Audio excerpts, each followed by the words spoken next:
Hey, what's up guys? Today we're going to be taking a look at a Kershaw knife. This one in particular was actually a gift from my very good friend EdgeWeapon88. Keelan, thanks so much for this, buddy. He gave this to me back when we did Force Multiplier 2 last year and promised him I'd get a review out, so here it is. Okay, today we're going to be taking a look at the Kershaw Zing model 1735. This particular one is model 1735T for the Tonto point. This was designed by famous knife designer R.J. Martin, who's done a few designs for Kershaw and for a few other knife companies, and he also makes knives, custom knives on his own as well. But as always, let's go ahead and jump right into the specifications on this, shall we?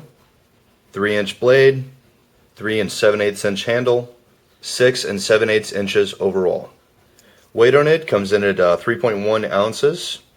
It features a glass-filled nylon handle, which has a texture on it that honestly reminds me a little bit more of G10, just a little bit, like a very smooth G10.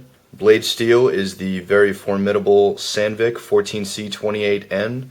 It has a satin finish on it, as you can see there. Nice, really smooth finish. And I actually like this knife so much and just enjoyed it as an everyday carry knife in that capacity so much that I actually bought myself a second one.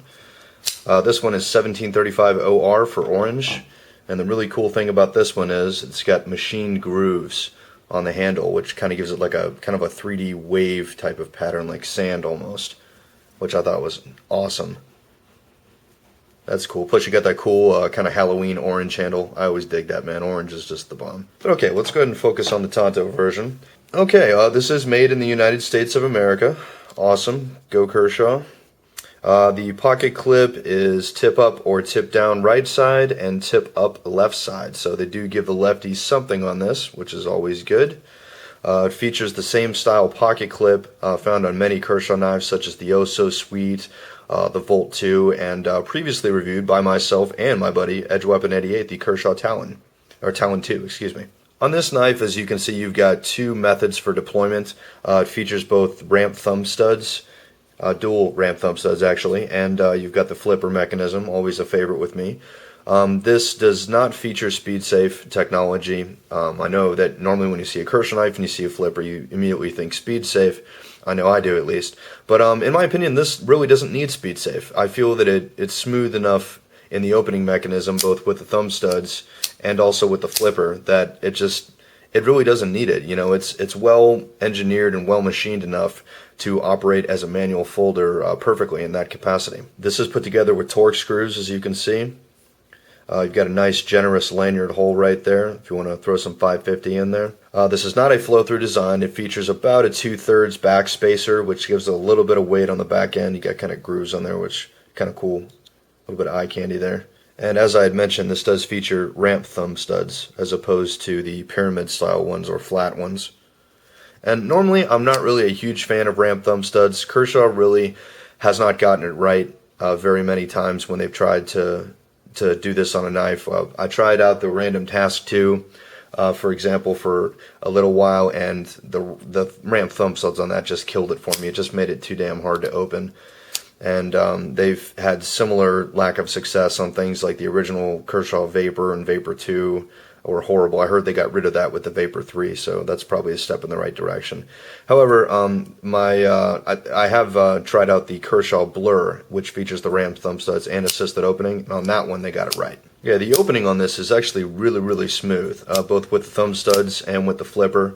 The flipper does take a little bit of technique, since it is not speed safe. It's more or less like opening the Kershaw Skyline. It's more, some people flick their wrist. I don't really like to do that. To me, it's more of the opposite motion. I push my wrist down as I am pushing on the flipper, like so, and it comes out like that. I found that to be a little bit more efficient. It's a bit like opening the Kershaw Skyline, another unspeed safe Kershaw knife. Okay, blade centering on this guy is way off center. That is not touching the liner. I know it may look like that. If I can get my camera to focus. It may look like it is on camera, but it is not. It's very, very close. But it's definitely not touching the liner. That's definitely a little bit of a hit I would have to give on it. I think they could have gotten the blade a little bit closer to center. I mean, considering that this doesn't have speed safe and they're taking up the opening mechanism, You know, there's really not much of an excuse for that. On top of that, you've got a liner lock that does not lock up very late, so the liner, I don't believe, is pushing the blade over all that much. I just think that this is a bit of a factory thing, at least with mine.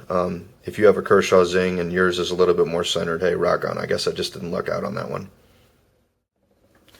Okay, let's get into some size comparisons here. We'll bring in some old favorites. How about the Spyderco UK PK, the Benchmade 940, and just for kicks, Spyderco Sage 1.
Alright, let's check out the carry view here. I've got it in right side tip up at the moment.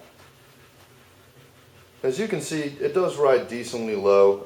It's definitely not an ultra low rider like the spider wire clip or the SOG flash bayonet style clip, but for a Kershaw knife, this is actually riding pretty low. It definitely does not suffer from the traditional trappings that things like the Kershaw League and some of the Onion designs seem to fall into, where you got like half the knife, you know, sticking out of your pocket. So this one I definitely like. I think it rides at just about the height that I like my knives to ride at, so good job. And just for kicks, we'll take a look at the orange one. If I can get it to go in there. There we go. So a little bit flashier because of the orange handle, but still not too bad. Alright, let's try out a cutting test here. Let's see how the blade holds up. I have carried this one off and on for several months, so it's gotten a decent amount of use, but let's see how the almighty Kershaw Sandvik steel holds up. Oh, a bit of a snag there. There we go.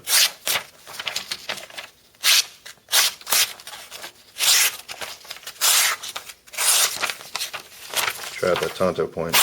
Ooh.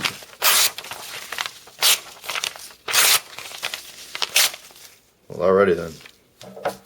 And just for kicks, let's try out the groove blade.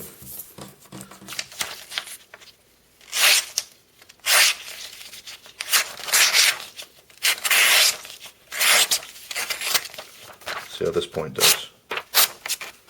Not bad.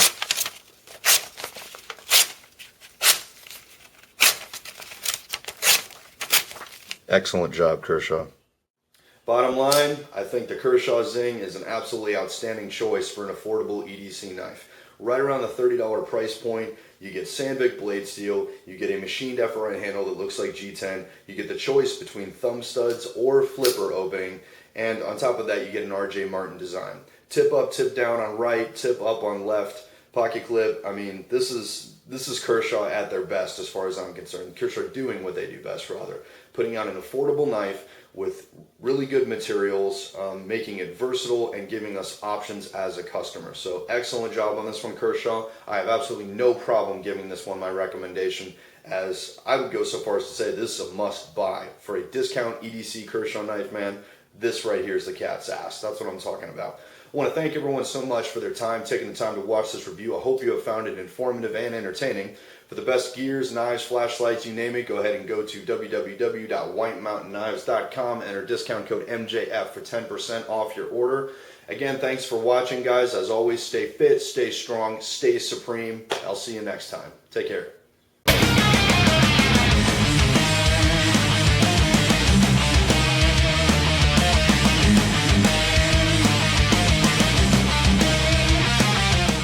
I'm in the middle of doing a knife review right now. Okay. So I'm doing like the wrap up and failing horribly at it. I think it's like the fourth time I've done it.